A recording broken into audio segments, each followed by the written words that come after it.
इस कार्यक्रम के प्रायोजक हैं रोजगार डेवलपर्स।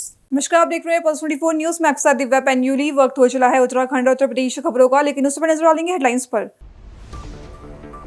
लखनऊ में उत्तर प्रदेश के विशेष सत्र के बाद गरमाई सियासत। विधानसभा सत्र के बाद सियासी घमासान तेज, नेताओं में छिड़ी तीखी बहस। महिला आरक्षण बना बड़ा के मुद्दा। केदारनाथ पहुंचे अडानी ग्रुप के चेयरमैन गौतम अडानी। 40वीं सालगिरह पर पत्नी संघ की पूजा अर्चना। महादेव से की राष्ट्र की प्रगति की कामना, देश में समृद्धि की प्रार्थना की। नोएडा में पुलिस श्रमिक दिवस पर है हाई अलर्ट पर। फेज 2 समेत कई इलाकों में भारी पुलिस बल की गई तैनात। श्रमिक दिवस पर सभी कार्यक्रम शांतिपूर्ण हो रहे संपन्न। मसूरी में गुरुवार को मौसम ने ली करवट। तेज बारिश और ओलावृष्टि से बड़ी ठंड। बदलते मौसम ने बढ़ाई किसानों की चिंता। तुम दोनों की मेहनत बहुत रंग लाई है बेटा, घर बहुत सुंदर बना है। ये मेरे पापा का घर। पता है, देख तेरे पापा की नेम प्लेट अपने हाथों से लगाऊंगा। नेम प्लेट तो लग चुकी पापा।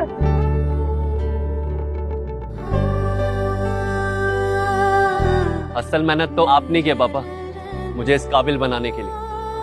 वो जिंदगी भर किराए के मकान में रहे, लेकिन तो आज ये घर मेरा नहीं, ये है मेरे पापा का घर।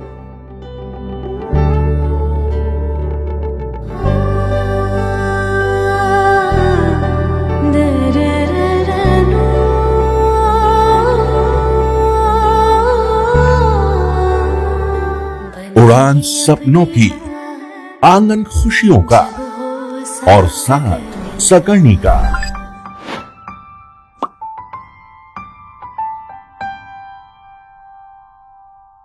साठ वर्षों से आपके साथ मनोरंजन और संस्कार का संगम, जाह्नवी मैगजीन। आइए अब देखते हैं खबरें विस्तार से। लखनऊ में गुरुवार को हुए उत्तर प्रदेश विशेष सत्र के बाद राजनीतिक बयानबाजी तेज हो गई है, जहां समाजवादी पार्टी, बसपा और भाजपा नेताओं के बीच महिला आरक्षण और अन्य मुद्दों को लेकर तीखी प्रतिक्रिया सामने आ रही है।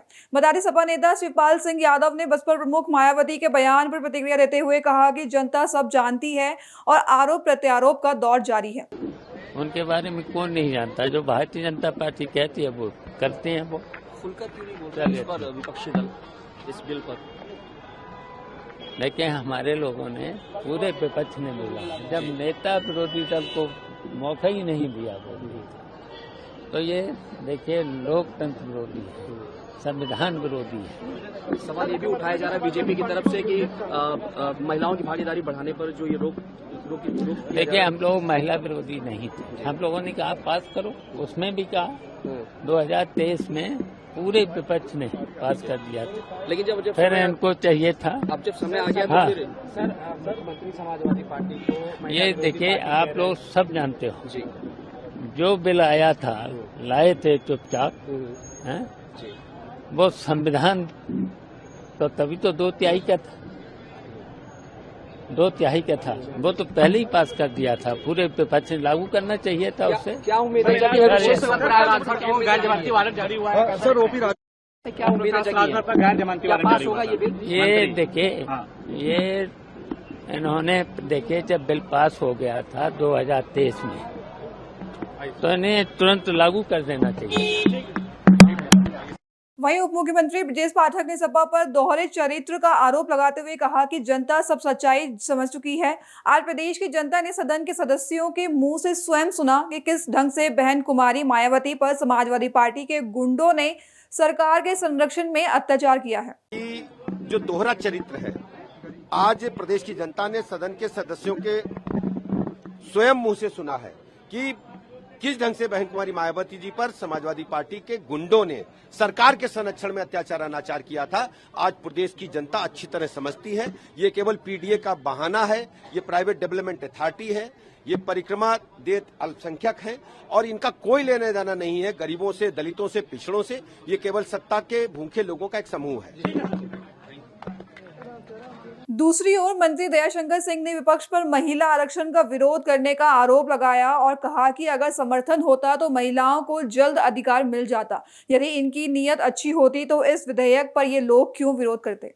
देखिए, समाजवादी पार्टी, कांग्रेस पार्टी संसद में महिला आरक्षण के जो संशोधन विधेयक था उसका विरोध किया, जश्न मनाया और आज ये तख्ती लेकर के टांग रहे हैं कि आरक्षण लागू करो, आरक्षण लागू करो।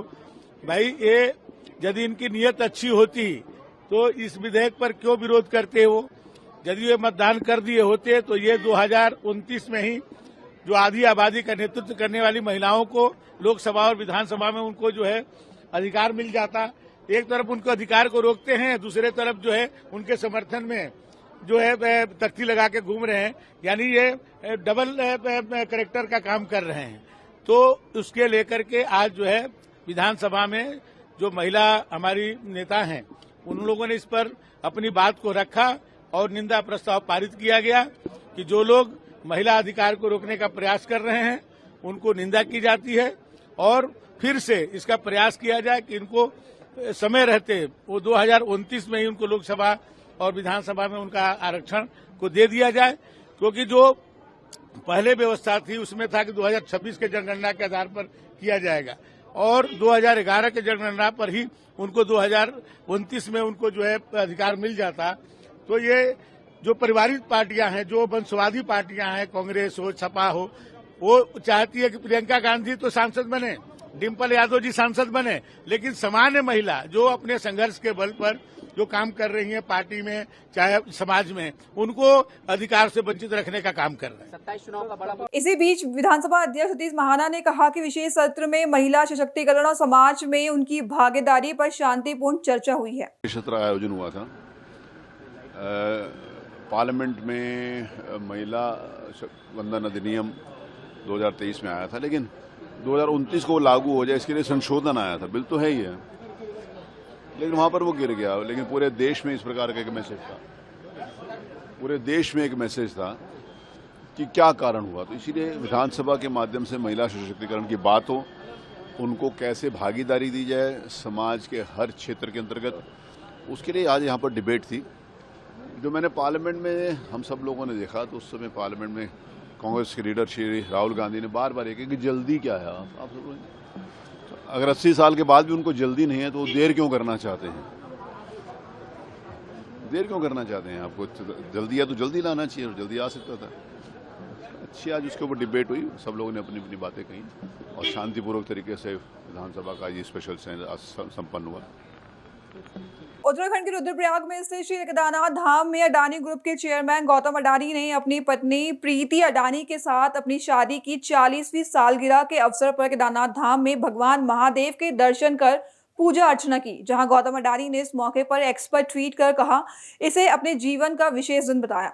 उन्होंने कहा कि 40 वर्षों की इस यात्रा में उनकी पत्नी प्रीति अडानी का साथ उनके लिए सबसे बड़ी ताकत रहा है। इस पावन अवसर पर दोनों ने केदारनाथ धाम में देश की प्रगति, समृद्धि और शक्ति के लिए प्रार्थना भी की। अडानी ने यह भी कहा कि महादेव का आशीर्वाद राष्ट्र निर्माण के कार्यों में प्रेरणा देता है। इसके साथ ही उन्होंने अपनी बात अपनों के साथ नाम से एक नई पहल की भी शुरुआत की, जिसका उद्देश्य अपने कर्मचारियों से सीधा संवाद और अनुभव साझा करना है। खबर उत्तर प्रदेश के नोएडा से है, जहां अंतर्राष्ट्रीय श्रमिक दिवस के मौके पर नोएडा में सुरक्षा व्यवस्था को लेकर पुलिस प्रशासन पूरी तरह अलर्ट मोड पर है। बता दें फेज 2 सहित कई इलाकों में भारी पुलिस बल तैनात किया गया है।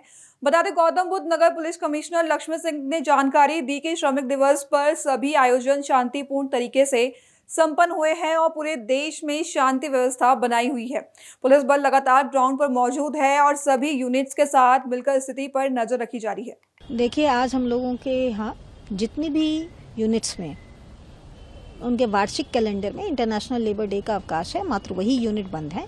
बाकी सभी यूनिट्स में सुचारू रूप से दोनों शिफ्टों में कार्य प्रारंभ हो गया है और सभी श्रमिक शांतिपूर्वक आए हैं और अपना कार्य कर रहे हैं। जो विभिन्न श्रमिक संगठन हैं उनके द्वारा जो अंतर्राष्ट्रीय लेबर डे पर परंपरागत रूप से उनके पर्व मनाए जाते थे, जो आयोजन किए जाते थे, वो शांतिपूर्वक संपादित हो गए हैं और उन्होंने अपने अपने आयोजन पूर्ण कर लिए हैं। इस समय सभी जगह शांति व्यवस्था कायम है। जिले में कितनी फोर्स लगाई गई कि लेबर संवाद भी हो रहा है? देखिए, हम लोग लगातार ही ग्राउंड पर गतिशील रहे हैं, पिछले माह भी और अब भी हैं।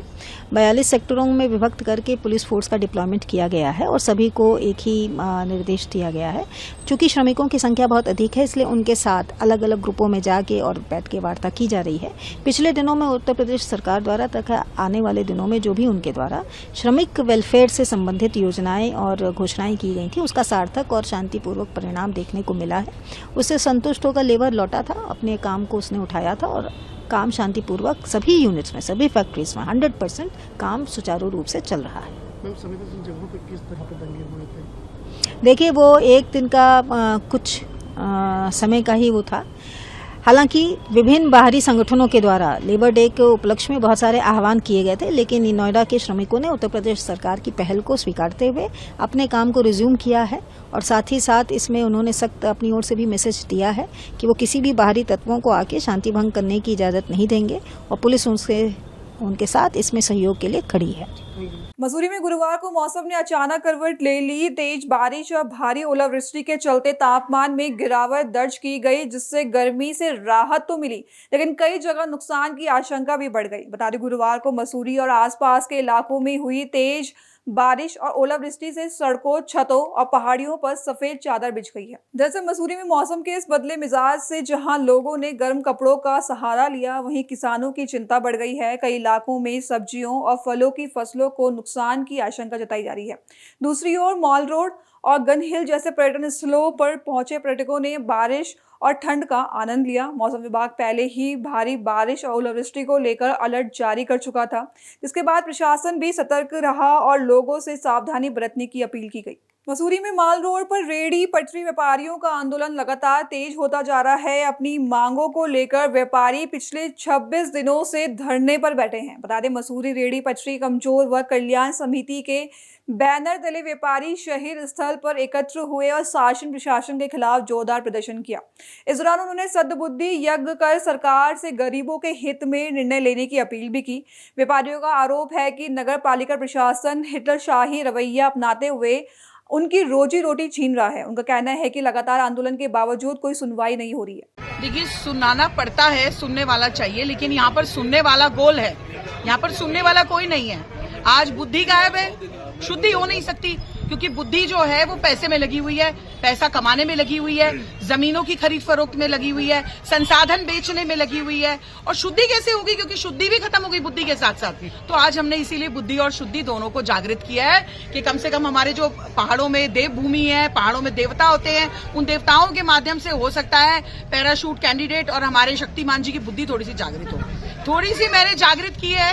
उत्तराखंड में देहरादून में जब मैं शराब माफियाओं के खिलाफ लड़ रही थी, तो शक्तिमान जी को आना पड़ा और स्वीकार किया उन्होंने कि हाँ, गलत काम हुआ है, तो धन्यवाद भी दे देती हूँ, क्या बुराई है, लेकिन गलत काम के लिए नहीं बख्शने वाली हूँ। और ये गलत काम हो रहा है यहाँ पर, गलत काम के लिए हम नहीं बख्शेंगे, क्योंकि ये जो है हमारे गरीबों की लड़ाई है। गरीबों को आप जो है फिर आप कल को कहेंगे यहाँ पर तो बहुत सारे लोग जो है ये काम कर रहे हैं, वो काम कर रहे हैं, गलत काम कर रहे हैं। अरे भाई, इन्हीं लोगों को आप तैयारी करवा रहे हैं, ये कहाँ जाएंगे रोजगार पाने? जब बच्चे भूखे मरते हैं ना, तो आदमी कुछ भी करता है। जब किसी के बच्चे भूखे मरते हैं, घर में राशन नहीं होता है, बच्चों के पास तन पे कपड़ा नहीं होता है, पढ़ाई नहीं होती है, लिखाई नहीं होती है, तो निश्चित रूप से कोई ना कोई गलत काम होगा। और ये लोग जो है समाज में जो है गंदगी फैलाने का काम कर रहे हैं। इनको सुधरना पड़ेगा, इनको सुधारना भी पड़ेगा और सुधरना भी पड़ेगा। सुधारने के लिए आज हमने तभी बुद्धि शुद्धि यज्ञ करा है। अगर ऐसे नहीं बुद्धि शुद्धि ठीक हुई तो शुद्धि फिर मैं दूसरे तरीके से करूंगी, और वो तरीका आप सब जानते हैं कि मैं नहीं डरती हूँ किसी से भी। देखिए, गरीबों की लड़ाई लड़ना मेरा सबसे पहला वो है, सबसे पहला कर्म है मेरा, कि अगर कोई गरीब परेशान है तो उसके लिए कौन लड़ेगा? आप ये बताइए ना। हम जैसे लोग ही लड़ेंगे, लड़ रहे हैं, लड़ते रहेंगे और ढंग से लड़ेंगे। फिर देखिए, इनको उठाना गलत था, कोई यहाँ पे कोई कमी नहीं हो रही है। आज अगर आप टूरिज्म जो हमारा चल रहा है, आप टूरिस्टों से अगर बात करते हैं तो वो कह रहे हैं यहाँ पे रौनक खत्म हो गई। अब पता नहीं मैडम को ऐसा क्या, पैराशूट जो हमारी मैडम है उनको ऐसा क्या जुनून चढ़ा हुआ है, शक्तिमान जी उनको चाबी भर रहे हैं। ये नहीं पता है कि जिस जनता ने आपको सीट तक पहुंचाया है ना, वो नीचे गिराना भी जानती है और बहुत अच्छे से जानती है, और उनके साथ मैं रहूंगी गिराते वक्त। वो समय बहुत नजदीक है। और आज जो है गरीबों को आप शोषण कर रहे हैं, आप गरीबों का रोजगार छीनने का काम कर रहे हैं, और आपको संसाधनों में शर्म नहीं आती। पूरे संसाधन आपने लूट दिए पूरे उत्तराखंड के, उसके लिए आपको कोई शर्म नहीं है। वो तो लूटो खुद, क्योंकि वो कोई पूछने वाला नहीं है, पूछने वाला नहीं है। आज जॉर्ज एवरेस्ट की बात करती हूँ, जिसकी लड़ाई मैंने लड़ी और लड़ती रहूंगी। आज अब उसमें आपको नक्शा देखना नहीं आ रहा है, आप जगह पर जाती हैं, आपको ये भी पता नहीं चलता कि नक्शा कैसे सर्च करना है। Shem Shem shame on you. मतलब मैं तो बड़ी हैरान हूं कि ऐसे लोगों को ला करके आपने, देखिए जब तक जमीनी आदमी को आप काम नहीं देंगे, जमीन पे जो रहते हैं हमारे भैया हैं, हमारे बहुत सारे लोग हैं, हमारे जिन लोगों को समझ है, जो जमीन के अंदर घुसे हुए हैं, जब तक हम जनता के बीच में नहीं है हम कैसे काम करेंगे? How to work? मुझे बताइए आप। जनता के बीच में रहना सीखिए, जनता को समझना सीखिए, जनता के कष्टों को समझना सीखिए, जनता के रोजगार के बारे में सोचिए, तब जाके जनता आपको एक्सेप्ट करेगी। 2027 को कैसे देख रहे हैं? 2027 में असर पड़ेगा? मैं राजनीतिक रूप से नहीं आती हूँ यहाँ पे। जो रेहड़ी पटरी वालों की समस्या बहुत गंभीर समस्या है, और जो भी कमेटी यहाँ की बनी होगी उसमें जो है इन लोगों को, जो ये पुराने लोग हैं, कायदे में तो इनको रखा जाना चाहिए था, लेकिन क्या पॉलिसी बनी, क्या किस तरह का जो है, जो भी षड्यंत्र का है, मैं षड्यंत्र कहूँगा उसको, किस तरह का षड्यंत्र रचा गया जो इनको बाहर कर दिया गया। मैं मीरा सकलानी से यही निवेदन करूंगा कि आप जो ये आज ये यहाँ बुद्धि शुद्धि कर रहे हैं, और जो ये यहाँ पे जो बासु देवता, गोलू देवता, जहाँ भी इनको मतलब अपनी प्रार्थना लेकर, अर्जी लगाकर जाना है, उनकी बददुआ से बचें आप, और इनके बारे में सोचें। कुछ नहीं बिगड़ने वाला आपका। आप जो है सरकार से सहयोग लें, अपने मंत्री से सहयोग लें, कंडीशन से कि भाई इनको बैठाना है, तो कोई कारण नहीं कि ना बैठ सके। जिस तरह से मतलब ये पीड़ा है, देखो भूखे तो है, ये लोग यहाँ यहीं पैदा हुए, यहीं बड़े हुए, अब इनका कोई बोलने वाला खेवनहार नहीं है, तो मैं यही कहूँगा कि आप इनके खेवनहार बने और इनको जगह दें ताकि आपका नाम कर सके, वरना आपको जो है इनकी बददुआ का सामना करना पड़ेगा। देखिए, आज उत्तराखंड में बने हुए आज 25 वर्ष पूरे हो गए और 26 वर्ष में चले गया है, और जो लोग हमारे गरीब तबके लोग थे वो और नीचे, उनकी हालत खराब होती जा रही है, और जो लोग आज करोड़पति थे वो अरबपति बन गए आज। तो ये मैं समझती हूँ कि इस प्रदेश के अंदर सिर्फ भू माफी, शराब माफी, खनन माफी और नकल माफी, बेटियों के माफियों का राज रहा है। आज देखिए 26 दिन से हमारी महिलाएं शहीद स्मारक मसूरी में बैठी हुई है, और आज इनके बच्चे स्कूल नहीं जा रहे हैं। आज ये अपने को अपना इलाज अस्पतालों में नहीं कर पा रहे हैं, और कितनी मतलब विडम्बना है इस प्रदेश के लिए।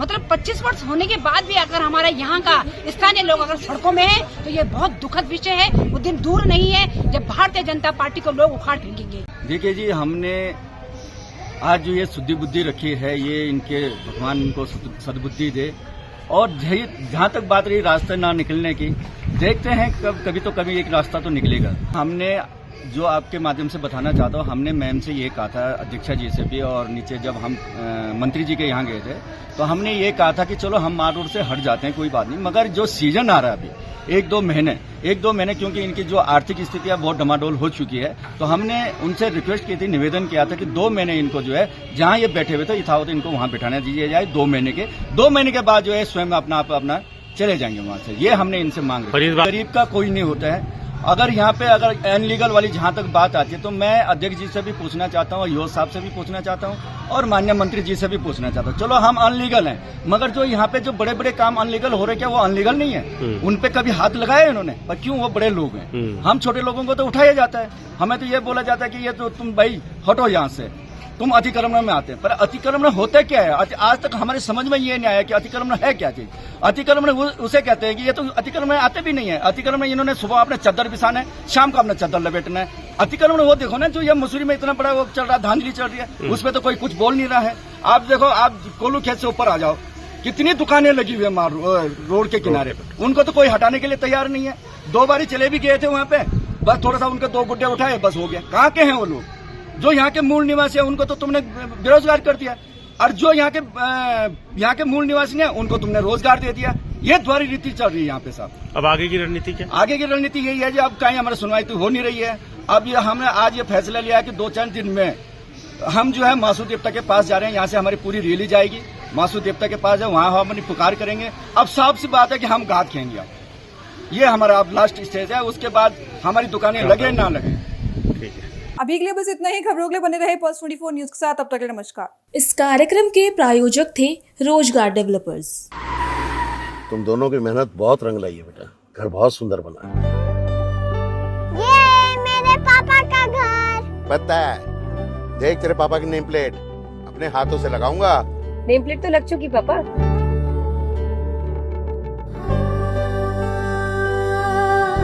असल मेहनत तो आपने की है पापा, मुझे इस काबिल बनाने के लिए। वो जिंदगी भर किराए के मकान में रहे, लेकिन आज ये घर मेरा नहीं, ये है मेरे पापा का घर।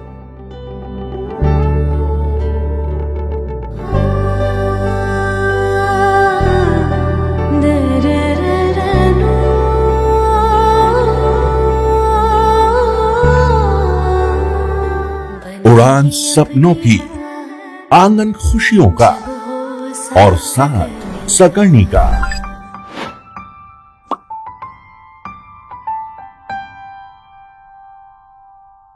60 वर्षों से आपके साथ मनोरंजन और संस्कार का संगम, जाह्नवी मैगजीन।